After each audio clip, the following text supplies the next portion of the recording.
Welcome down to episode 171 of the Down South Photo Show with me, Brendan Waits, here in Ocean Grove, Victoria, Australia, and the guy on your other screen or in your other ear if you're listening to the podcast. It's Cameron Blake in Hobart, Tasmania, Australia. Hello, Cameron. Bugger me, we're doing 2 episodes in a row. That's pretty good. That's that's rare air. Can I say bugger me? I just did. Sure. Yeah. They said it on a Hilux commercial for 10 years, then sure they did. can. Bugger. The dog even said it. So yeah, So this is rare air, 2 episodes in a row, but good to be back. I know. It's a lovely, what are we recording on a Wednesday night? It's been a nice week. How's going all right. How you been? good? Busy. Busy? Busy. Whenever, because we're going away next week to Kangaroo Island, whenever I have trips coming up, of course, you run a shop, you got to get all the jobs done before. Yes. Because then you're away. So I'm in that mindset at the moment, which is a good mindset to be in. Lots and lots of stuff getting done. Lots of canvas prints again, Cam. I look at the canvas list every second day, and it doesn't change. It just gets longer. So you know what that suggests to me? That I'm amazing at doing canvases. No, you're too cheap. Yeah, probably. Crank the price up. Oh, I know that. Crank the price up. And then you won't have to do as many, and you won't be as busy. Yeah. But you'll still make as much money. Yeah, then I'll do none. Yeah, but there's always that tipping point. If you're doing 10 at 100, you could do 5 at 200, couldn't you? To save you less work, more money. Yes, I am familiar with how economics works. However, I'm quite comfortable with the amount of work that's coming in. So I'm not complaining, by the way. I never complain. It's just that I've got 2 weeks of work to do in a week. Yes, you damn do. I get messages from you all the time complaining about stuff. It's not true. Don't it? Oh, isn't it? Okay, well, message one. That is not true, listeners. That is not true. Cam is talking. No. Utter crap. Yes, you love. Yes, thank you to everyone who has. What? You go. I was going to say, how many subs you got? This is so polished, this episode. Thanks to everyone who has followed, and shared the channel around to everyone. We are closing in on 1,300 subscribers, which is pretty cool. So, yeah, thanks for coming along for the ride for the last few years. And here's to the next few. Cam, let's do something right off the top that people have been asking for, that people have been begging for. A photo comp. Oh, we do them, do we? Right. We used to. And we went a bit slack, didn't we? So we're going to run a photo comp for August, because we're in August now. Holy smokes. What the hell? Yeah, exactly. What the hell? Where the hell did this year go? Yeah, it's good. We took a bit of a break, but back August comp. So we've got a theme for August, and then September will be the People's Choice. And then, so I'll give the prize for this month's competition. Yes, I think it's me. I think it's your dig, yes. We'll give it something, and then you can give something to the People's Choice the next month. But you came up with a good idea for the theme this month, or month coming. What have you chosen? I have chosen 3 as the theme. 3 comps. So 3. Make of that what you will, folks. That is your brief. Your brief is 3. As in the number 3. What? You can interpret. This is the beauty of our comps. We are looking for images, preferably landscape images, but hey, we are the Down South Photo Show, so yes, whatever. But your brief is 3, so knock yourselves out, folks. We're looking forward to see it. Cam, where can they enter their photos? That's a mighty good question. They can put them onto the Down South Photo Show Facebook page. That's how long it's been between competitions. I'll create a pinned post after the show with the theme and get it ready to go. You can post your photos in there. You can post 1 photo. You can post 3 photos if you want. You can post 30 photos. Don't post 30 photos. And then we'll pick our top 10 out of that, and then a winner out of that. And then the top 10 will go into the People's Choice for September. But the theme is 3. Get creative. It could be 3 trees. It could be 3 houses. It could be 3 degrees in temperature where you were shooting. It could be something like that. But you need to put a bit of a description. If it's not obvious, you need to probably put something in there that gives us a bit of a clue. And then, I'll give something away. I might give away a Cradle Mountain Overland Track book. Well, that sounds good. For the winner. Yeah. But that should be good. It should be exciting. And it's always interesting to see what we get. We get some pretty damn good photographers on this show. But I did want to just touch on something about our show when you mentioned before about our subs. I did a Please bit do. of digging on the analytics before I was just talking about, and I am shocked and in horror at that there's only like 20% of people who watch the show are women. We've had this conversation before. Is it because we're like ugly bearded men that women don't want to watch? Like, why are women not watching our show on YouTube? I'd like to know why Well, 90% of the viewers you're are an men. you're an ugly bearded man. Speak for yourself. I'm just a bearded man. Yeah. Well, So- we're both in the same category, but it's a very interesting one. And we have a lot of people that watch that don't subscribe. Now, we said last week, it costs nothing to subscribe. Like, it's literally a button down the bottom. You press it, we forget it, you move on. You can ring the bell so you get notified of all our updates. But I really find it quite interesting because, like, majority of my customers that come on workshops are females. Majority of customers that come on our workshops are, it's probably 60-40 females. But people watching the show on YouTube are predominantly males, and that's really interesting. So, a shout out to all the guys that watch. That's great, but where are the ladies? We want some ladies on here. We had really good feedback and really good responses from the interviews that we did with Flick and Felicity, and we did Cheryl as well. They're some of the two best rated interviews we've had on the show. So, where are these women? Where are the women supporting the other women on the show? Come on, I want to see more women. I've had enough. You heard it here It's becoming more women. It's becoming a sausage fest. That's what it is. And ironically, so I've got my ballerine 4-day workshop from the 7th of September. I've had 5 people book into it. How many females do you reckon? None. 0. See, yeah, I don't get this. What? Yeah. Maybe it's you.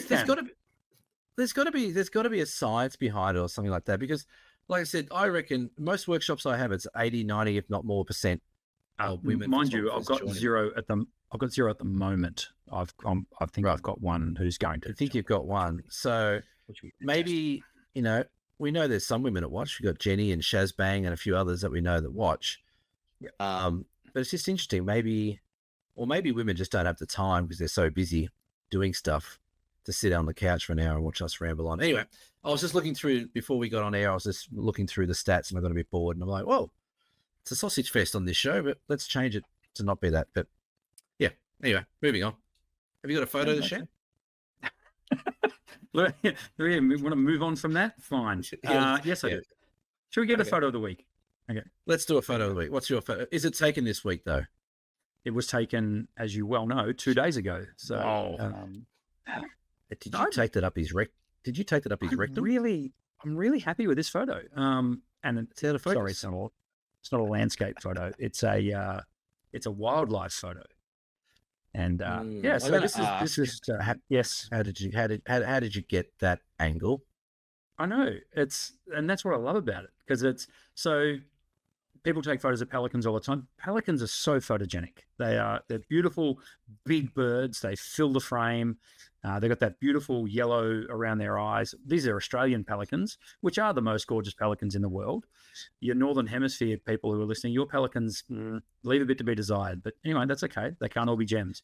But this guy, the way I got this shot, here in Ocean Grove, we have the boat ramp, which is right behind the golf course. And I went down there for the sunset. And I remember I sent a little video to you, Cam, and said, I think this sunset's going to go off. This is looking, it had all the right elements. All the elements were there. It fizzled. It was okay, but it wasn't nothing to write home about. So, while I'm waiting for sunsets to happen or looking for color to appear in the sky and all that sort of stuff, it's like, well, what else can I shoot? And this pelican was sitting on the light post above the boat ramp. So that's why I'm able to get this angle. So I am literally 90 degrees looking straight up at this guy. And he was sort of doing the preening that they do. And all his feathers were fluffed up like that because it had just drizzled a bit of rain. So he was sort of all puffed up. And cool. I just wanted to get into that texture on the feathers and the fact that we can see his head, as you rightly pointed out of focus, but that was intentional. Sort of looking back at us, almost like saying, "Well, what are you doing there?" Cool. Like, don't you know, I'm grooming myself, dude, and you're shooting me. Come on, like, that's right. Just give me a little bit of privacy while I fluff around. and he had a friend who was over on the jetty, and this was his friend. And this is your classic Pelican shot. This is shoot vertical, because that's elongated neck and all that sort of stuff. Mhm. But look at the colors and they're just the beautiful. best. They're the best to photograph. What's this? Can they hold more in their beak than they can in their stomach or something? Is that what the pelicans can do? A wonderful bird is a pelican. Its beak can hold more than its belly can. There you go. That's right. Yep. Yeah, that's what it was. That's the dad joke for the night. No, that's I think I learned that years ago. Anywho, there's a reason I wanted to show this photo because, as I said to you, this is straight out of camera, no editing. This is just no edit. Is what it is, and we're going to circle back to that a little later. You said that the other day, but it's not technically out of camera. It's like JPEG out of camera, isn't it? That would be the JPEG out of camera, yes. So it's still straight out of camera, but it's the JPEG out of camera. That's right. It's unedited. Because I can't put a raw file on the screen camera. But it is edited. It's JPEG. It's been edited by the camera. Yes, but I can't put a raw file on the screen, can I? Yeah, you can. Not until it's edited. Yes, you can. Well, you've got to edit it first, though. No, you don't. So if you put a raw file, an unedited raw file, I can put on the screen, but not. That was the image that I sent straight to my phone and then put it up on the screen. Yes. All right. Which I can't do with a raw file. You ever try to import a raw file to your phone? Yes. Yeah. Into Lightroom. But you can't. Incorrect. It's got to go via some kind of software that can understand it.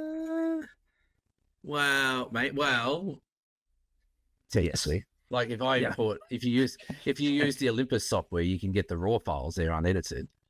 Yeah, you can. But then you got to edit them. Yeah. Yeah, but if I wanted to send this photo directly to you, I can't send you the raw file without it going via some software first. Anyway, I'm not sure about that. Well, I'd agree to disagree on that one. No, it's true. That's what happened. It's on true. the screen right there. I can see it. So what you're saying is if you take a raw file on your camera, export that to your phone, you can't send me the raw file anywhere. I can't send you the raw file directly without it going into some kind of software first. It has to. I can't just send you a raw file directly from my phone. Sorry, let me put a caveat on that. On my Olympus gear, I can't send you that file because if I download a raw file to my iPhone from the Olympus, I just get a blank screen. It doesn't give me anything. Okay. It'll show the image, but above it, it says raw. And when I import it using the OI Share software, I think it's called, nothing on my phone will open it. Not even, well, I haven't tried to open it in, I don't have Photoshop Lite or anything like that, but I normally use Snapseed and it won't look at it. It won't look at it at all. So this is riveting listening. I would have thought you could actually do that. I don't know. It's good content, isn't it? That's great content. I'm just looking now at my files on my phone. Yeah. So technically, you're right. File. What you're looking at on the screen is just the JPEG dropped to my phone and sent straight to you, and will send straight to this screen. Right. So yeah. So I haven't had any input into the editing process. No. Okay. Other than the camera converted it to a JPEG and then spat it out. Well, I just sent you a Facebook message. And it's a raw file only from it. Let's see. Let's see. Oh, it says it couldn't send. There you go. I hate it when I'm right. Well, I don't know if you are right. Anyway. Yeah, but it was fun. It was cool getting back to the photos. Yes. It was sorry, we're live, aren't we? Oh, sorry. Yeah, we are actually on air. This is content. Yeah, right here. Do you want me to cut the last 2 minutes? Anyway. No. Look, it's interesting, like the things you learn. But Pelican's good. Speaking of pelicans, my little boy Jamison, I was telling you off air, I've been studying for part of our permit to run workshops up in Kakadu. We've got to do the Kakadu tour guide interpretation, cultural interpretation thing. We spoke a bit of it last week as well. He's in grade 4, and the other day there were some questions about. And you may know a little bit about this, I'm not too sure, but the Australian Ramsar wetlands, so they're conservation wetlands, it's called Ramsar, Ramsar. And I was learning all about it because in Kakadu, there's a couple of these billabongs and lagoons that are classed under that. And as the universe would work, he came home from school that very day I was learning about it, completely unaware of each other's learning. And he came in. I said, "Oh, how was your day, Jamison?" He goes, "Oh, great. I learned about these things called Ramsar. There are all these wetlands around South Australia." And I went, "What did you say?" He goes, "Ramsar." I'm like, "Get out of town. That's exactly what I've been learning doing my course What are the in there." odds? And the reason he was learning about it because he's reading Pelican Boy, the book, and it's based Pelican in Boy or Storm Boy? the Storm Boy. Sorry, Storm Boy, Storm Boy. Yeah. which is about obviously the pelican, but it's based in a Ramsar wetlands region, and that's why he's How learning cool is about that? it. How Then I cool is thought, that? what are the odds of that? Someone, my son, is at school learning about that, and I'm on the thing completely other end of Australia learning about the same type of stuff. So we had this really great conversation in the backseat of the car on the way to dinner last night, talking about these wetlands and things like that, and it was riveting. But I just thought, what are the odds? That was really, really weird. So, Do you remember Yeah. what the name of the pelican is on Storm Boy? Beak. Don't know. I can't remember. People know are it. yelling at their screens. I don't know. Mr. Percival. What? Mr. Percival. He named Is him. it? That was his pelican. And that was filmed around the Coorong region, which isn't too far from Kangaroo Island. The Coorong is a magnificent stretch of the South Australian coastline. Well, that's the one he's talking about. Yeah, Yeah. just south of Lake Alexandrina, where the Murray flows in at Yep. Goolwa. It's a Yes. gorgeous part of the world. There's places there where you can get down on the beach on the Coorong and be Yeah. walking on meters deep of shells. It's incredible, and it stretches as far as the eye can see, and it's all just shells. Right. Right. It really is actually- gorgeous. There was actually 3 pelicans in that book. Do you know all Was the there? names of them? No, I can't remember Mr. Percival. Sorry, I haven't seen Storm Boy since I was about 11. I only know this because I googled it. But Mr. Proud and Mr. Ponder were the other two. There you go. Well, I'm Yeah. sure. I reckon Jenny C would have known that. Jenny C. Yeah. Anyway, I just thought that was amazing coincidence that I was learning about that, studying It what I'm is. doing, and he's at school in grade 4 learning about that, and we just happened to learn about the exact same collection of important wetlands around Australia. Great for photography. Fantastic. Yeah, absolutely. Can I throw up your photo of the week? Throw it up. This is a quick one. I didn't do much this week. Ta-da. But this is one of the first photos I took with my new camera that I've been playing with. Awesome. Good friend of the show, Jamie. G'day, Jamie. Him and I went and did a sunrise down in the Huonville area, Huon Valley, and we got a lovely sort of sunrise along the Huon River. And then as we were driving back, I said, "Look, let's just go down around the back way. There's lots of apple orchards and things like that." And I came across this building, a little house with a red door, and I like put the brakes on. We're taking a photo of this, and yeah, just a simple, straightforward shot. But the sun was just coming up, which is why we got that orange above the door and reflecting in the windows. But I just thought it was very cool and had lots of character. I shared it on my Facebook page, and in true Tasmanian fashion, everyone told me that, oh, yeah, everyone's shot that. That's a really popular house. Everyone's been there. It's not original. I was a bit disappointed with that. I thought I'd found a little bit of a gem, but I would suggest it's obviously been shot a million times because it's on the main road. And yeah. So, yeah. But it was good. Is that literally across the road from the river? It is. No, it's a bit further in from the river. It's probably the back of this, probably about half a kilometre behind there is the river, but it's all paddock behind there, and this is on the road out to some of the other little towns out that way. That road down through the Huon Valley. You got you've got the river on your left as you go. Well, I guess it's a bay, but it's the river. And it gets wider and wider as you go down. When you're heading down that way. So I had my honeymoon there in 2001, and I got some of the most amazing light along there. I'm going to have to dig out. I've got it all shot on film. I've got the old negs. There was that beautiful mist with the sailboats, just all dotted along there, and old jetties and stuff. I love an old jetty cam. Yeah, that Huon River along there gets some stunning morning views and afternoon views, and you get lots of old disused jetties and sailboats and things like that. I can't help it but was notice good. you added another photo. Should I? I did. I just remembered. I just remembered I did do another shot. Why? This is part of the weekend masterclass we did. That's nothing special. Why would you want to put that up? Well, just another one of these occurrences where I've shot that location a million times. You can actually see. You can't out the back here. There's a picture of it on the wall. That little inlet always seems to get the same sort of light. And I had 3 wonderful guests out there on the weekend after a fairly big day of rain, and we got this literally 2 minutes of light and they all got pretty excited. But this is out Lake Pedder. It's a beautiful spot, but I always I like can this understand scene. why. That's an incredible photo. That's gorgeous. Yeah, it's really nice, and happy, like the color was just going off everywhere, and you just got to choose. Like, shit, where am I shooting? Like, I can shoot over there, I can shoot down here, I got to shoot. I got to pick here, but yeah. So yeah, it was a good weekend. But that's my little 2 shots for this week. But fun thing to bring up, actually. So we're in winter in the southern hemisphere, and particularly where we're like both of us are located, we do get our fair share of gloomy sky days, and it can be grayed out, and you can get rain and all that sort of stuff. I've quite often gotten to about 4:30 in the afternoon, and you can just start to see the weather break, and you can be rewarded with really clean color and beautiful sunsets on days like that. So never give up on. You think it's grayed out, don't put that camera away, keep it out, and go and find a nice sunset to shoot.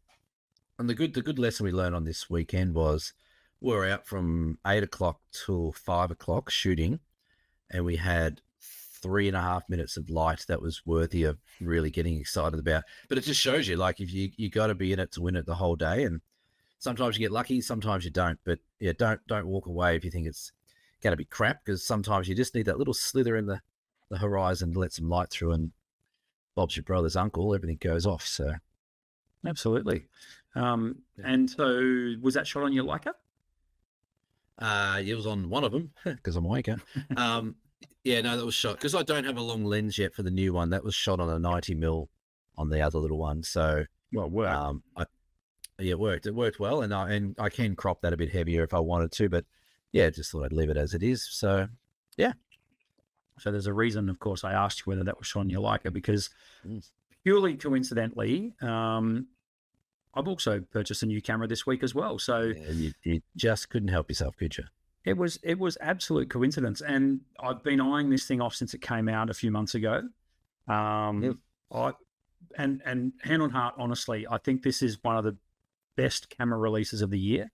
And I said that to the guys on the Camera Life podcast the other day as well, that it's a cracker. It's an absolute cracker. Yeah.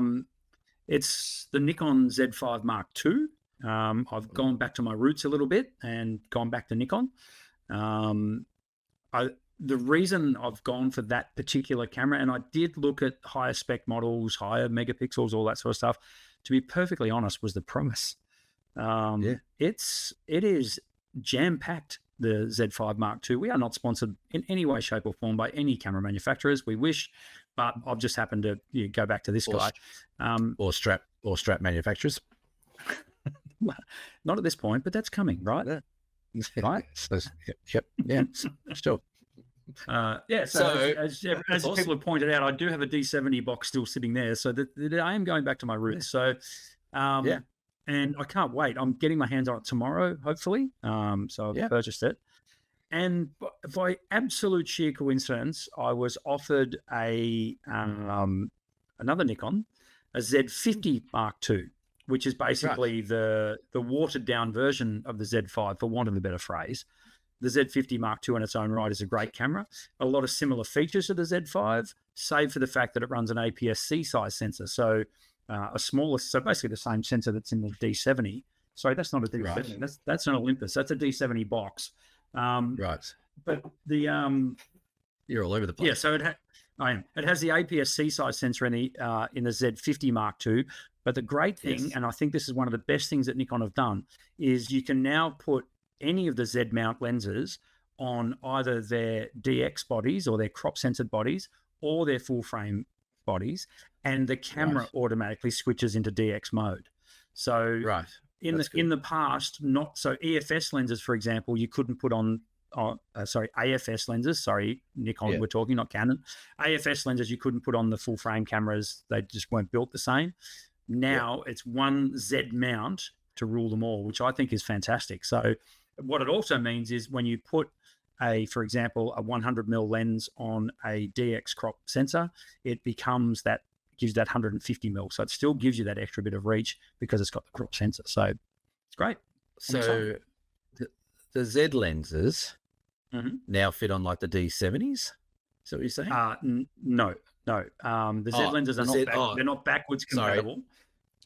They're on the APS-C sensors of the Z series. I'm with you. Correct. Yeah, okay, with you. Yes, cool. Oh, that's cool. Which I Yeah, that's think is clever. great. And also, so what I've done as well is ordered the FTZ2, which is their basically their F mount, well, FTZ. So it's F to Z mount adapter. Yeah. Because Right. I happen to own a couple of kick-ass Nikon lenses. So I've got an 85 f1.8, which I haven't used for ages, and I love that lens. So that's going to get a new lease of life. I've got a 24 to 70 f2.8, but it's Right. the old AF mount, so that's going to come across. And my very new friends at Blonde Robot, who, and this was thanks to Glenn hooked me up here, Yes. who are Tamron distributors in Australia, hooking me up with a couple of lenses to take to Kangaroo Island. So, namely the 16 to 30 f2.8 Tamron Right. and the 150 to 500, which is their I think it's f5.6 to 6.3, something like that. Yeah, so I'm going to have a bit of gear, but I don't really care. I mean, I was going to say, I've got how much luggage you got on your flight? I've got the big package. Don't worry. Yeah, So you're going to need like a suitcase and 3 backpacks. yeah, well, I guess with just 2 of us in the car, we've got plenty of room in the car, so there's at least going to be that. So I'm really looking forward to just, I guess, playing with a new system. It kind of excites me. Don't get me wrong, I'm not giving up on my OM. I love my EM1X. I think that's a great camera. It's going to be like you can't shoot with 2 cameras at once, so it's going to be tough to get that thing back out, I guess. But there's still features on the EM1X that I absolutely adore. So aside from price, which you said was awesome, what made you want to buy a new camera all of a sudden? For probably the main driving reason was I wanted to go back to full frame. Sorry, I didn't want to go back to full frame. I've got full frame. I've got a Nikon D750, which is full frame. However, the biggest change in sensor technology in the last few years has been noise. There's no getting away from it, Cameron. OM system and Olympus are fantastic. They're great. They're small cameras. They're built really well. Unfortunately, the Micro Four Thirds sensor simply can't keep up with noise demands like a full frame camera can. They simply can't. And I have tested it. And I think I mentioned this in one of your posts during the week, that particularly when I'm wanting to print big, even with noise reduction and gigapixel and all this software, I do see a cleaner file from a bigger censored camera. Now, I'm not talking megapixels here. I'm just talking about physically, so full frame sensors, so bigger sensors. And it's not in every shot, but it does. It creeps in, and it just got to a point where it's starting to irk me, and my irkiness could be fixed at the right price now. Whereas only a year ago, it would have cost me $5,000 to get a full frame camera. Nikon have released the Z5 Mark II at $2,600 RRP, which is and you're not going to pay that for it. You'll get it a lot cheaper than that. You told me today, how much did you direct to selling it for? Like 2,300 or something? 2,400? 2,300, something like that. Yeah. So that was one factor. And I've got to admit, my OM5, which I adore as well, I nearly snapped that thing in half when I dropped it down some stairs last year shooting the Aurora, and now it's starting to play up. So the screen's starting to go now, which I knew was going to happen because I did kick the crap out of it, and that's fine. And that other lens, that 8 to 25, I had no longer autofocuses. So it was just my gear was just getting a bit beaten up and along in the tooth. So it was time. And given the decision, and it was a tough one, but I looked at the OM1 Mark II, great camera. I've sold a couple of them recently. I don't have enough legacy glass. If I had that big white lens, OM1 Mark II would have been delivered today. No problem. I get that, but I don't. So, there was a lot of little things that all pointed towards me going to full frame. And it begs the question, why didn't I go to Canon? Why didn't I go to Sony? And the main reason was I do have the legacy glass. I've got some really, really nice glass that hasn't seen the light of day for 5 years. So the decision in the end was pretty easy. Can those lenses handle the new sensor? So that's with that FTZ2 adapter. I mean resolution wise. What's I the believe resolution on so. the Z? They're only What's the resolution? 24 and a half megapixel, Right. which is Okay.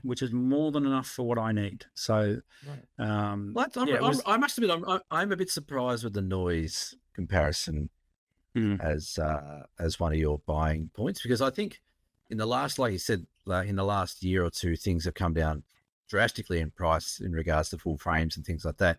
But also, I think, in my experience, the noise reduction and um, the noise levels in the micro four thirds or smaller sensors has also improved rapidly as well. So yeah. I don't know, like you do a lot of printing, but printing mainly big canvases, I would have thought noise would have disappeared into that fairly well without seeing too much. It's not But just the noise. It's well, I guess it is the noise, but it's when you run it through denoise in Photoshop, because I'm yeah, not a Lightroom user. I just use Photoshop for those of you who are playing along at home.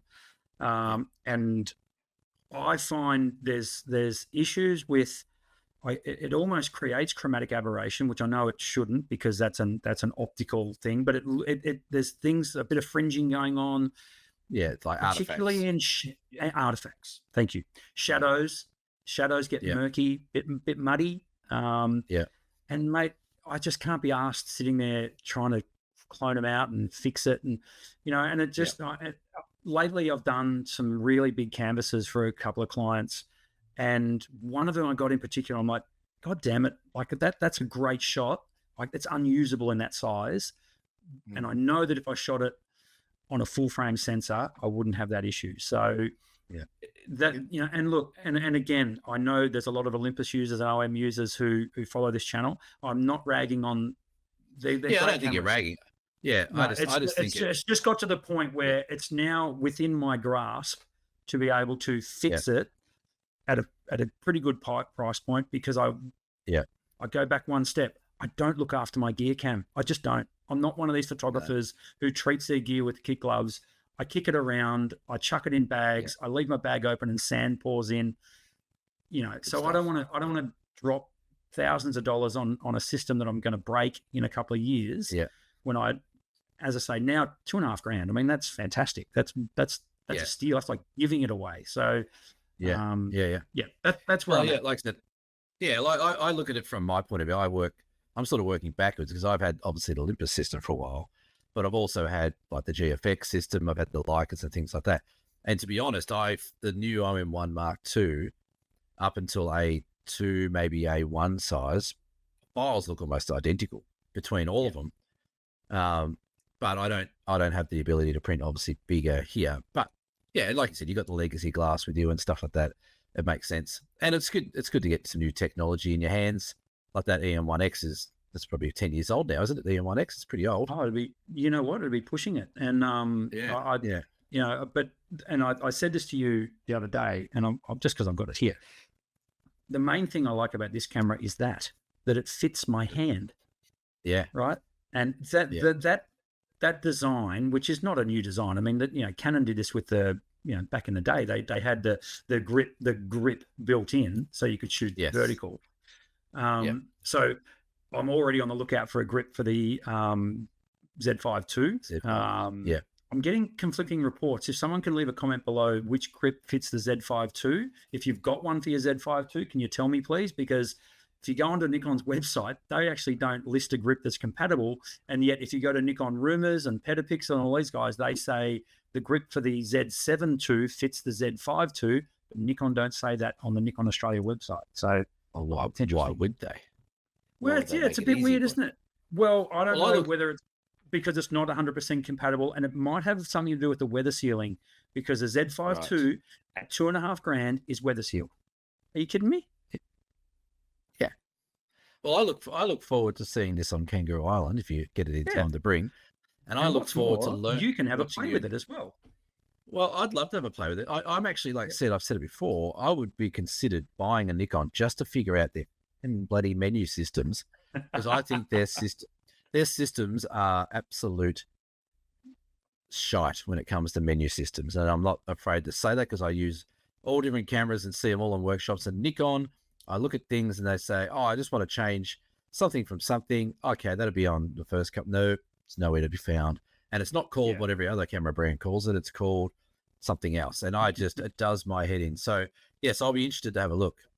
Which is funny. It's funny you should say that because, sorry, can I butt in? Yeah. I remember, so I was Nikon for ever and a day, and then I went to Olympus, but early doors. I found Olympus menus and it could be just that you get used to one system, I guess. Yeah, you get familiar with it. Yeah. Yeah. Sure. So no, it will be interesting, and bring on the learning curve. I want that. I'm not saying I'm an expert at using that thing, for God's sake, but I'm looking forward to a new ecosystem. It could be the old change as good as a holiday sort of thing. So I'm going to chuck you in the deep end on the Kangaroo Island. I'm going to say, hey, friends, can you just put your camera into black and white mode for a second and just show me how you do it? Yep. And then we'll have 4 or 5 beers later, and then you'll finally regret buying the camera.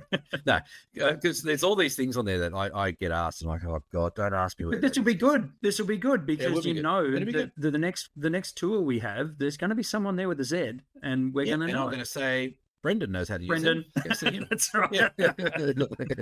That's what Glenn Lavender does to me when I go to his workshops as a customer. He's like, give it to that guy. He knows what he's doing. Yeah. That's the easy way out, isn't it? Yeah, it looks exciting. Like, new camera's good and new gear's good, and like I said, if it makes you happy and you're enjoying it and it's going to improve your outcome and outputs, then game on. It's good. Yeah, no, it is interesting. So during the week, I listened to Glenn's podcast, and actually, I was doing that from Apollo Bay. They sort of do it sporadically now. Shutters Inc., for those of you who, when you go there to listen and leave a comment, just say the Down South Photo Show sent you, because the guys at the Camera Life like hearing that too. Anyway, it's been going for a long time. Yeah. Anyway, they got talking. So Bruce and Glenn do the show, and I'm probably going to butcher this, but Bruce sort of walked the listeners through not even a new way of shooting, but it was just a way that reminded me, and you, and coincidentally, whether or not you heard the podcast as well, you probably didn't, but no.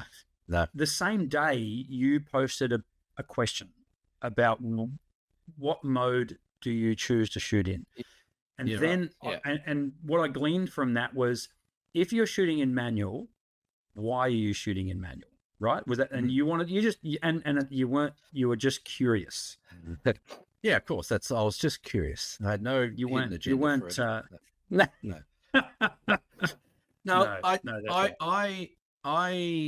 I saw something the other day on, I won't name the name, but I saw something the other day on another photographer who runs workshops very similar to us. And one of the things they promoted quite heavily was learn how to shoot in manual mode.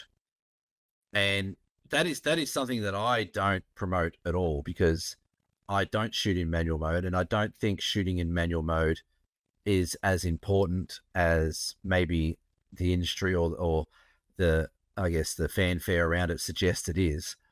And that's why I was putting out a few little things there, because I'm always learning as an instructor as well, or a teacher. Is like, what do people want to get taught about? How can I tailor my teaching to make sense to what people are already understanding? And, like, it's easy just to go out there and throw out, dictionaries and dictionaries of facts and settings and all that kind of stuff. But if it's not making the mark with the people and not making sense, then what's the point of teaching it?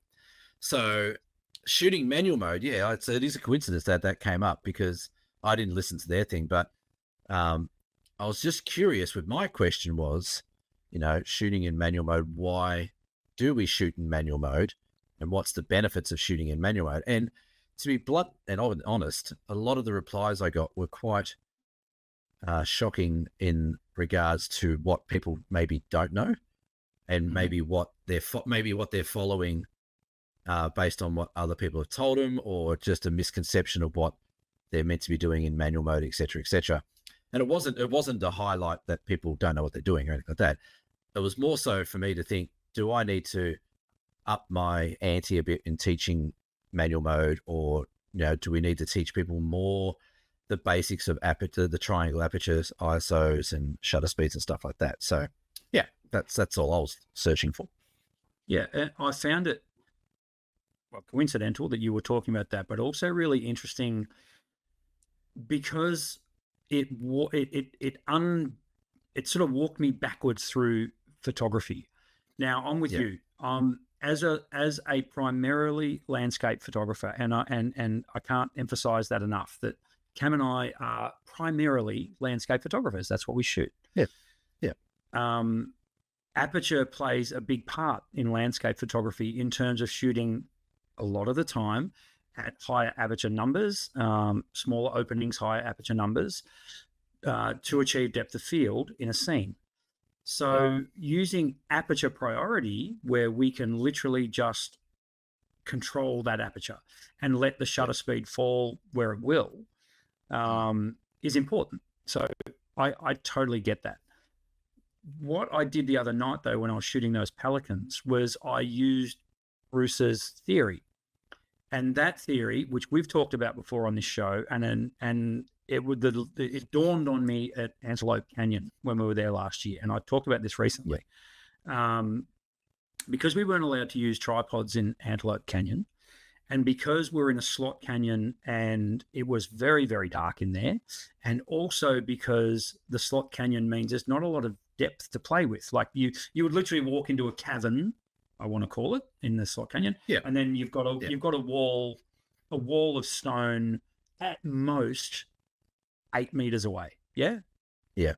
So depth didn't. It was tight. So thank God I took my 7-14 f2.8 lens, so I was able to shoot pretty much wide open because we weren't looking for a heap of depth. So that gave me a lot of light back. But the big one was using automatic ISO. And this is what Bruce was talking about on the podcast the other day. And as I was driving along, it was just like, well, this is auto ISO is starting to become, and you coined the phrase. I'm not going to steal it from you. What did you call it? Can you remember? ISO priority mode.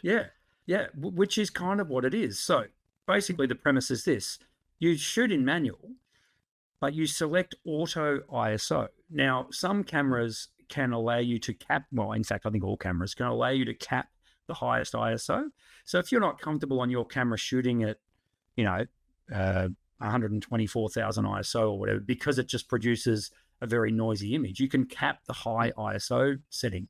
So you can shoot in manual. You can literally set pretty much whatever shutter speed and aperture you desire and let the ISO be prioritized. So it's basically going to let you get away with shooting, and I'd like to say handheld most of the time, at pretty much whatever settings you want. To me, that gives you a bit of freedom. It means that no matter what settings you dial up, and with mirrorless, it's fantastic because you are seeing the changes happen live on an EVF. You can actually see the changes happen, and you're just letting the ISO work for you. Whereas in the past, the desired result may have been at a shutter speed that was through the floor, so you couldn't shoot it handheld because you're at ISO 100. Because we were told from the start with digital cameras that shooting at ISO, well, in the case of Olympus, ISO 200 or ISO 100, get absolute clarity. And I think this was also the driver for me wanting to go to full frame and get that cleaner sensor as well. So anyway, long story short, I started shooting like that the other night. I got off aperture priority, and I'll go back to it. I'm not saying I'm now a manual shooter, praise the Lord, or anything like that, like whatever. I just it was a bit of a palate cleanser, Cam. It was like, okay, shooting in full manual and tweaking apertures and tweaking shutter speed. But, I knew with that Pelican, for example, I had my big zoom lens on. I had to be wide open. It was nearly dark. It was nearly nighttime. And the subject was so close. I'll just pop it back up. That subject is so close to me, but shooting at, I think this was probably f5.6, enabled me to blur the Pelican's head. So my question, butting in there quickly, your decision for those settings, was it based on the lighting conditions, or was it based on the depth of field that you want to create? Depth of field in this instance, it was depth of field that I wanted to create, because I could see this Pelican sort of peering over its own feathers to look at me, and I thought that's kind of cool. Like Now, I'm not saying I couldn't achieve this in aperture priority. I probably could have, but I just found being in manual where I've got a dial at my finger and a dial at my thumb that controls shutter and aperture, it's a bit old school. And I think I Yes. like that. I think that harkens back So to the K1000 days, where I could, yeah. I don't know. There's Well, I think something to me yeah. a bit more tactile about that. Well, I think that's where people. So a couple of things. When you're shooting like the other night with the Pelican, do you believe that the shot you got using your manual mode with ISO prioritized, do you believe you got the desired result quicker than if you'd been in aperture priority mode with auto ISO? Okay. I would have to think no, because there's two things you need to think about versus one. Maybe. There's a third thing though, and that's exposure compensation. So it was quite dark, and I'm handheld, right? So I don't want to. I can't go to a tripod for this shot. I'm pointing straight up. Like there's just no way I could have got any tripod under that or anything like that for this particular shot. Yeah. For that style of photography, I don't think shooting in manual, like it doesn't matter either way. So I did it. You know what I mean? So I wanted to shoot in manual, and maybe part of it was to prove to myself I can still do it. I don't shoot in manual very often. Like, it's probably, I'd have to say maybe 5% of my photos are shot in manual. So with this shot, if I was using aperture priority, I would have had to dial my aperture down to 5.6, which is what I would have wanted. But and still being auto ISO, it probably would have still given me the light, I would assume, but I reckon I would have had to then just go a little bit of exposure compensation, maybe 1 or 2 stops of exposure comp to correct it. And I found that in manual mode on a micro four thirds sensor, mind you, it delivered the result. Well, it felt like it came quicker though. I don't know why, but I think, and I didn't have time to, let's test aperture priority and see, and maybe next time I will, and I'll do, and I will go through that process to see. But for me, I think it broke it down. Even though it sounds more complicated, it actually isn't. It actually felt more logical to literally just play with aperture with one finger and shutter speed with the other, and let the ISO do its own thing. So that's what you're doing in aperture priority mode anyway. Yeah, that's right. If you're in auto ISO on aperture priority as well. Yeah, that's right. That's exactly the same process. Yeah, but then in manual though, that's it. I'm locked. Like nothing changes then unless I change it. If you're an aperture priority, then and the light changes, then you've got to, you know what I mean? Like the scene changes. So it's but that's the same with manual though. If the scene changes, you're gonna have to change something. Yeah, I know exactly where you're coming from. I get where you're coming from. This is the thing I don't get, and like this is one of these conversations that you can have around a campfire, and go until the sun comes up, because everyone's gonna have their own opinion on what works and what doesn't work, and how it works and how it doesn't work. Some people like to shoot manual, and I think a lot of what you said before about that tactile. It's like the old school cameras. I have to change everything. I have to dial. I think that's a very big draw card to shooting in manual, is that people are like, well, I had this camera when I was younger and I had to do everything. I had to change this, I had to change that, and I had to change that. That's how I want to shoot. Where I'm coming from, and this is something that was proven a bit with my post the other night, is I actually think we're teaching people back to front. I think, and this is going back to the person that was doing the workshops and promoting shoot manual mode. No problem teaching people how to shoot manual mode, as long as we're teaching them the right way to get there. So the ideal way of me for teaching for people that are starting out, or people that think they're not getting the shots they want or the right results they want out of their photos, I would say, start again and start the first time in aperture priority mode, and do that for a few shots, do that for a few weeks, whatever, and understand how the aperture is affecting your depth of field and how that's all affecting that. Then go into shutter priority and play around with the shutter speeds and see how that's affecting, again, motion and things like that, and how it stops. Once you've mastered those 2 settings, then go into manual mode, and then you'll understand everything you're meant to be doing in manual mode. What people do, they go, I'm into photography. I want to learn how to do stuff. Cool. Well, you need to use manual mode because that's the best way to learn.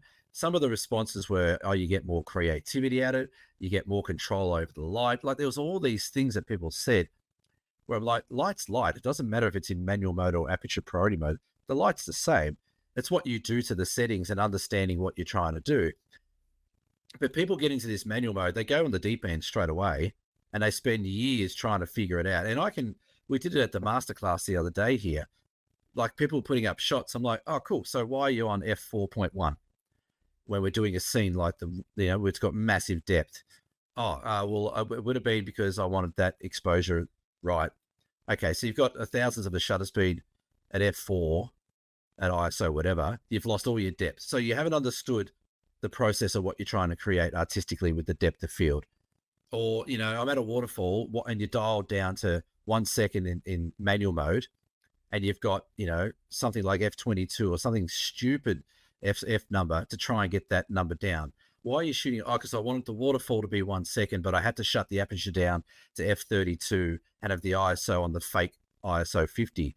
Okay, you didn't understand that exposure triangle had exhausted itself, and you needed to put something on front of the camera to slow that shutter speed down correctly to maintain your depth of field and everything that you want to do. I see this day in and day out of people doing it, and every one of them comes back to me with these sort of half-assed excuses for why they're in manual mode. And it's not in a bad way. It's in I don't know why I'm in manual mode, and I'm now embarrassed as to why I'm shooting in manual mode because I really don't know what I'm doing.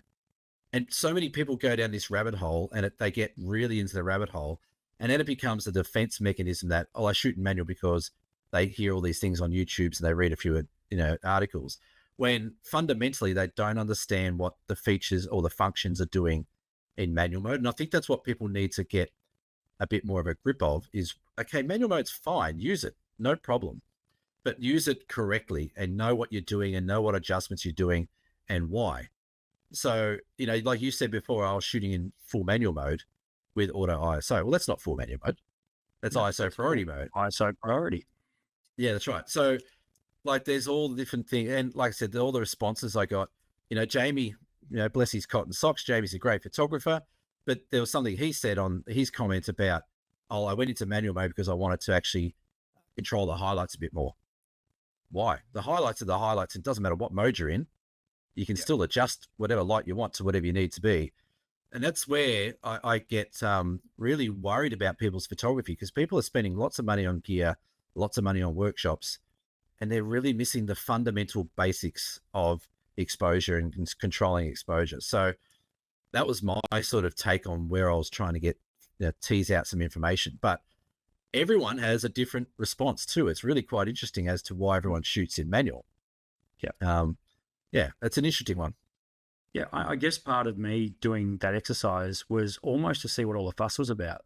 But one thing that I really liked in the process was being able to control my shutter, and that was really cool. I enjoyed that, particularly with the Pelicans. So we have all the modes, use them all.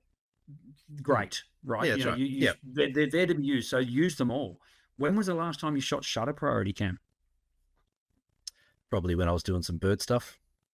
Yeah, so I mean, I love, and I think that's where I got a buzz at, because a couple of pelicans flew over above me. Yeah, and it was like, I'm in manual mode, I'm on auto ISO, like I can snap to, I was already a shallow depth of field already, but I can zoom right in and I can just tweak that dial and bang, I'm at 1/500th, I'm at 1/1000th, for again. And I think the big caveat here is that you and I are predominantly landscape shooters, hence why we have a leaning on aperture. That's what I said off the top. And I think that's what the driver is. When you go to BFOP and you do, your landscape class, and then you head over and you do a portrait shoot, and you do flash, and with any luck, you have used every single mode on that dial for then that weekend, because then you see the horses for courses thing, which suits better for that genre of photography that you're shooting. But if you look, I think that's where people probably would say that manual mode can be a blanket all or a cover all for pretty much all genres of photography, and I understand that. But if you're wanting to prioritize landscape, then you shoot in aperture priority. If you want to prioritize speed, you shoot in shutter priority. But if you want to do everything at the same time all at once, then manual probably is the better go-to. If you're switching from, and this happens in Africa, like, you're shooting landscape and all of a sudden the sunset's going off and then there's a rainbow and then there's, so that's jumping around to different genres of photography really quickly. I would argue that manual is probably worth learning, but it should be more of a go-to, not a safety net. Yeah. So no, the way around. Should be more of a safety net, not a go-to. Yeah, that's right. Yes. So let's go quickly. We're doing all right time-wise. We're running a bit long, but anyway. So landscape photography, like I said, predominantly, unless you're doing waterfalls, it's aperture, right? Yep. Portrait photography, whether or not natural light portrait with no flash is predominantly aperture priority. Yep. Wedding photography. Predominantly aperture priority depends on the light, like how much light you've got, and if you want to continue to shoot handheld. Well, if you're wanting to shoot portrait and get lovely portraits, you generally want soft backgrounds, sharp faces.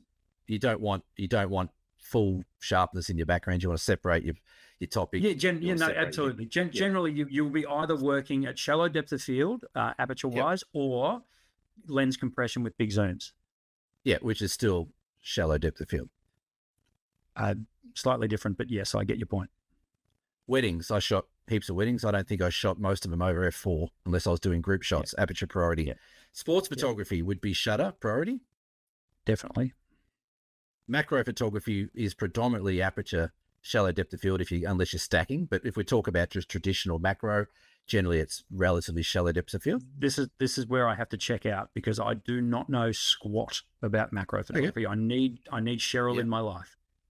That's okay. Studio photography, if you're doing studio work, generally that is in manual mode because you need to set everything up to the lights that you're there. And generally speaking, you're using your flash as your shutter speed. That's right. Exactly. Yeah. Wildlife photography, you can probably pick and choose. That could be aperture or shutter priority, depending on what you're going to do. So we've just named 1, 2, 3, 4, 5, 6, 7 genres of photography. Food photography, another one, predominantly aperture priority because you're shooting shallow depths of field to give that nice soft look, sharpness on the food without all the table and plate behind. So we've got 8 genres of photography. Out of those 8, predominantly 1, 2, 3, 4, 5, 6 of them are aperture priority. Yeah, everyone shoots them all in manual. I don't get it. If the mode suits the genre and gives you the best, quickest and most accurate results proven in over a long time of photography history, Astro is another one. Astro would be manual because you can't do that. Yep. So manual mode, I can only see a couple of reasons why you would go into manual mode and not get great results if you're in aperture priority or shutter. I think there's an overarching thing here though. Yeah. And I'm not being disparaging to anyone who listens to this show or watches this show. I think what you're talking about is amateurs. People that, and I mean that in a good way, like, oh, you're an amateur. Yeah. Like, I mean like enthusiasts, right? People who are into their photography, maybe just getting into their photography. And correct me if I'm wrong, but I think this is the target audience you're talking about here. 100%. I'm not. Yeah. Who are just getting their photography. They're like, I've got to shoot in manual because Thomas Eaton told me to. Is that what you're getting at? Yeah. Okay. So this is what I'm doing. Yeah. Because like I professionals can shoot whatever you want, but I can guarantee you walk around and speak to most professionals in any genre that they're doing the mode that I've just mentioned, most of them. Yeah. Like are shooting in that mode. Where we're getting this big gap of knowledge issue is exactly that. The enthusiasts, the amateurs, the starting off people. Again, no, everyone starts at photography. I don't think I'm an expert either. I'm learning stuff all the time. But there is a lot of people, customers that we get who are enthusiasts or, somewhat intermediate photographers who have fallen into this trap of, for lack of a better word, of that they have to shoot in manual mode to get professional quality photographs. And it's bullshit. You don't have to do it. And I keep telling people till I'm blue in the face, I don't know how many times in a workshop I get someone say, "Hey, I shoot aperture priority for almost everything." They go, "What? You don't shoot manual?" Well, I went away with such and such, and he said I had to shoot manual, and she said I had to shoot manual, and everyone's here said I had to shoot manual. So why are you shooting aperture priority? I'm like, well, you've seen my work. You obviously like my work because you're booking in workshops to learn from me. Isn't that what we want? Isn't that what we want? The end result? I'd rather spend less time fluffing around with dials and spend more time with my eye, training my eye to learn light and learn weather and learn how to shoot anything that I'm shooting. But there's so many people out there that are just first thing they do is straight into manual mode. And I see it stands out like they're on wrong apertures, wrong shutter speeds, wrong settings. And it's really hard to talk people out of that mode because we had a customer on the weekend who'd been on a few different workshops with a few different people. And it got towards the end of the workshop where they were asking questions from me. And I'm like, well, this is how I would do it. And she goes, but that's just your opinion. I'm like, totally my opinion. You shoot how you want to shoot, no problems.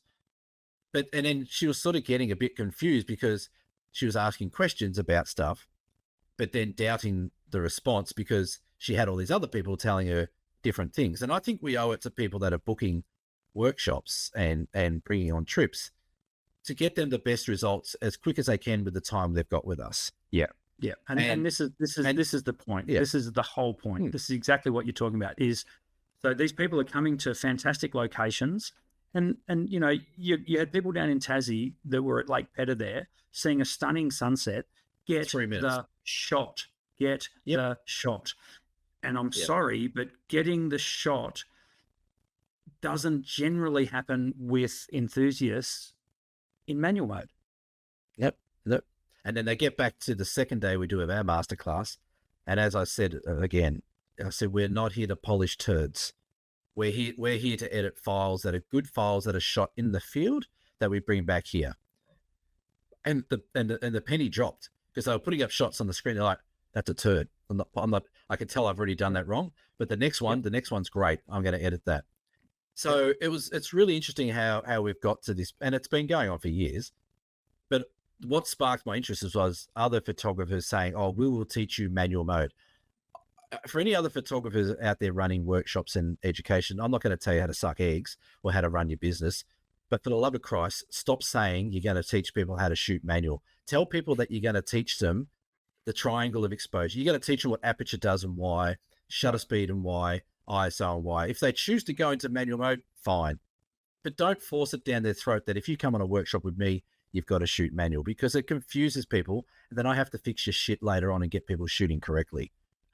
So can I? There you go. And we are running way over time, but it's fun. I'm enjoying this robust conversation. It's good. Would you then be of the opinion, as I now am, that auto ISO has made shooting in manual easier? Totally, because it's a semi-auto mode. Yeah, it's fun. Well, it's probably the least auto of the manual modes, right? So aperture priority is an auto mode. Shutter priority is an auto, and then you've got auto and program. I get that. Yeah. But I think where auto ISO has really it will enable you to get better results in manual, I think. And there's only in the last 2 years where that has now become almost reliable in terms of the technology. Yeah. So, because 100%. Whereas if I did that on any camera 5 years ago, I wouldn't get anywhere near the kind of results I needed. Yeah. So this is where a massive step forward, a massive leap has happened. And every so often, every decade, that something comes along that revolutionizes photography. And I really do think this has been an underrated big step in photography. Being able to shoot in auto ISO in manual mode is helping people get results. But I'll go back to what we said earlier. It's not for everyone. And it shouldn't be for everyone. So it's interesting. I've got this little Leica, right? And this has no image stabilization. You own a Leica. When did you get that? The other week. It doesn't have any image stabilization. It's all manual focus. It's a really quite tricky little camera to shoot with. I shoot this now predominantly if I'm hand holding auto ISO, and all I need to think about is my aperture. Yep. So if I'm shooting a portrait, I'm f2.8 on the eyes, bang. If I'm shooting a landscape, I'm sort of f11 depth of field. If I'm shooting a nice little flower, I'm 2.8. If I'm shooting, whatever it might be, a group shot of the wedding, I might be f8. That's all I got to think about. Can I ask you a question though? Yes. You set your shutter speed though, right? Yep.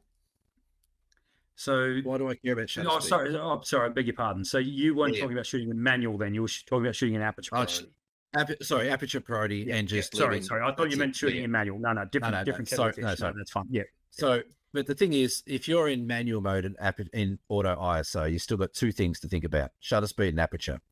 Yeah. If you're shooting in aperture priority with auto ISO on, you have a single thing to think about, and all that is your depth of field through your shot. I would argue you also have exposure compensation to consider, not necessarily you do to consider. Yeah, to consider, but usually that's a half a stop either way. It's not much. No, 100%. There was a really good video. I just found a couple of days ago. I just found shooting in manual mode and not having to worry about. I don't know. I just found it a more intuitive way for my brain to handle, I guess. And that's less cool. And less plates to spin, Cam. Yeah. And like again, no one listens this far anyway. But feel free in the comments to tell me to shut up and call me a wanker and go back to my box, and that's fine. Like if, no one would ever do that, Cameron. Don't be like that. 100%. There's 1,000 people wanting to do that. If people want to put me back in my box and say that's fine, that's how you do it, that's cool. I shoot how I shoot. No worries. That's not a problem. I'm happy to take that feedback and criticism and like I said, to and fro. But what stumps me a little bit is that some people will defend their shooting modes, and then I see the photos that they produce and they got questions about those photos as to why this didn't look good or why that didn't look good.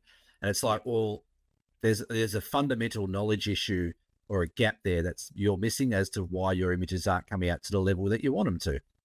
Yeah. And I reckon if we did a poll over all the people that we've taught and listened to our show, if we did, okay, do a poll, tell us what, if out of 10, how do you rate your photos on a consistent basis, out of 1 to 10? I think, 1, they're always shit, 10, they're always perfect. I reckon most people would say, they're around about 6 or 7. And I reckon most of those people will be shooting on manual mode. And the ones that say, I'm pretty happy with them most of the time, 7, 8, will be on a different mode to manual because it causes more issues than it's worth. So, but anyway, we have definitely gone over time, but that's okay. It's a super episode. It's a jumbo episode. And well, the last thing I want to, and I'd far be it for me to circle back on stuff because that's what the hell I do. You rattled off how many different genres of photography before? 9? I think there was 8 or 9. 1, 2, 3, 4, 5, 6, 7, 8, 9. Yeah. Yeah. And what's one thing they've all got in common? They use a camera. They can all be shot in manual mode. They can be. Yeah. Yeah. But that's the point. I mean, you can sit there and you can say this needs aperture, this needs shutter, blah, blah, but they can all be done in manual. Absolutely. They can all be done in manual. Absolutely. And if you're proficient in using manual, you will consistently get great shots in manual from all those genres. And that is our point, I think, that we're trying to drill home here is, it's all about walking before you can run. And that's where people bypass modes. Use them all, folks. The takeaway from that. Well, that's the thing. Let's just keep going and do a deer cam for God's sake. Right, yeah. There's one, but it's a deer cam in Brendan. That's not what the subject. That's not what it's called. Hang on. Right. Yes. Okay. There we go. Let me just. Yeah, I've got it here. I'm just fixing that. Deer cam. I love deer cam. Welcome back, deer cam. Yeah. Deer cam and Brendan. I really enjoyed both your interviews, Liar, and really got to know more about your photography origin story. Thank you. This is from John. Do we say last names? This is John L. in Epping, Victoria. Hello, John. Not sure this is really a deer cam question, but I was curious. Both of you mentioned when teaching your workshops, you've seen the penny drop moment in customers' eyes where it all clicks and they understand it. Can you remember your penny drop moment in your journey? And do you still get them? Like, have you learned something recently from Cheryl, for example, or each other? That was a moment for you. Really love the show and can't wait to get to a workshop one day soon. Keep it up. John L. from Epping, Victoria. There's places available in our workshops, dsps.com.au. Head over there. Now, Yeah. absolutely is the answer. Yes. Yeah. Now, here's the thing. Sorry, can I answer this first? I know it's DCAM, but Go for it, DCAM. Yeah, go for it. Just go. Go crazy. Yes is the answer. I have penny dropping moments in photography on the regular. But the thing for me, and this could be because I'm 52 years old, is I have the penny drop moment, and then somewhere along the line, I picked it up again and forgot, and then I drop it. I was going to say, oh, you're too old. You can't bend over to pick it up. Yeah, and now I have decimal currency. But it's. I think photography is such a behemoth. Like, it's massive. Starting with everything we just talked about, like stuff that goes on in your camera, like that's a lot to understand and take in, let alone editing, Photoshop, let alone printing, let alone lighting, flash, macro, everything we just talked about, right? It's all there. So the penny drop moments happen all the time because it's almost like that's right, I forgot that. Yes, I need to go back and remember to do that. And that probably for me comes about because we all know this. I don't shoot enough. I need to shoot more. But, I do a lot of the other stuff, the editing and the printing and that side of things. But I have epiphany moments and penny dropping moments all the time. Yeah. So I'm a bit the same. I think the penny drop moment for me would have been, I reckon I was entering some AIPP photography awards years ago. And I watched something that Peter Eastway did. He was either critiquing some photos on the live judging or something. I think it was my photo, but he made a little comment about just make sure we expose for the light we see. And it all clicked. I'm like, right, that's why the light in all these shots looks magic, because he's exposing for that when he takes the photograph, or he's editing for that when he took the photograph. And that was a big penny drop moment for me. Like, from that point, I'm like, oh, cool, there's the light exposed for it. It became really pretty straightforward. Like, there's a bit of epic light on the mountain over there. Well, I'm just going to underexpose or overexpose to get that light, and then the rest falls in around it, and it looks great. The eye gets drawn to the light. I did learn something. Cheryl's getting a few shout outs on this episode already, but when we did our first workshop with her and using the flash to do macro, that was a big, holy shit, that is so easy. And look at the results you get. Like, it's, you still got to have the great eye, and you got to find the topics and edit and do all that and get the right settings. But the flash just became, I can walk handheld in a dark forest and get these bugs. That's friggin' cool. So that was definitely a moment for me. So yeah, we definitely get them. And I must admit, I try and pass those penny drop moments on to the customers. I want, for what people may think of us, our main goal, yes, we run businesses, but my honest main goal is to see people get the same passion out of photography as I do. If I can go out with people and have a great weekend shooting, and they learn something and they can get back and go, holy shit, I get it now, or I really think I'm on the right track now, thank you. That's awesome. That's the penny drop moments we want, which makes us even more passionate about it, which is why it might sound like we get passionate about talking about the manual mode, because we do. We see all the disappointment on these people that are spending lots of money because they just won't, change an approach a bit. But yeah, there's definitely penny drop moments everywhere. That's a great question. Tell you who did drop some pennies. Tell you who did drop some pennies. That was good, wasn't it? Yeah. Beer donations. Let me just wrap up DCAM. If you have a DCAM, Still rusty. It's fine. Head over to dsps.com.au. You can drop us a line there, or head to our Facebook page. You can drop us a line there. If you have a DCAM question for next week, Cameron, beer donations, please. Beer donations, Mel, I'm not doing that joke anymore because we're not allowed to do Mel, H. Jenny C and Shazbanger. It's been so long, I've forgotten what the joke even is. Well, remember the joke we used to say, Mel, I think Mel's a new subscribe, Mallory. Right, right. Yeah, apparently that got old in tooth, so we got told not to do it, or they're going to unsubscribe. Right. Female viewer, actually. That's maybe why we haven't got many female viewers. Maybe our jokes are shit. I don't know. Shazbanger, fantastic. And I'm just going to shout out to Flick as well, because apparently we keep forgetting if she's bought a beer. It's just a blanket thank you, in case we miss it. Thanks, Flick. Thanks, Flick. So, yeah, That's them. If you head over to dsps.com.au, there's a link where you can click buy us a beer. Buying us a beer helps us fund the channel, helps us do our subscriptions to the platforms that we use, YouTube Premium, all that sort of stuff, and Play golf in Vegas. Play golf in Las Vegas, and drink lots of alcohol. No one listens this far. We can say what we want at this point of the show. Yeah. This has been an absolute super episode. How long is it going? It's been great. It's been well. Is it quantity over quality this time? I'm not sure. And we're off. We are going to do a show, whether we like it or not, from Kangaroo Island next week. So I have no idea how this is going to work, but we'll make it work. Are you bringing the computer to do it, or? Sure. Well, I'm assuming you're going to take a laptop. Well, you've already got 45 kilos of Nikon gear you're taking, and we have enough room for a laptop. Yeah, we'll do something. We could easily just record one on our phone with wireless mics or something like that somewhere. I have an idea, and you'll have to watch next week. You have to watch next week to find out. Thank you, Cameron. Baby oil. No one listens this far, I hope. And are you done? Yeah, I'm definitely done. Well and truly done. Yeah. Yeah, that's it. That's the podcast. This has been episode 171 of the Down South Photo Show. We will see you for episode 172 from Kangaroo Island next week. You don't get blown off it. Yes. Goodbye, Cameron. Goodbye, Cameron. Oh, Jesus Christ.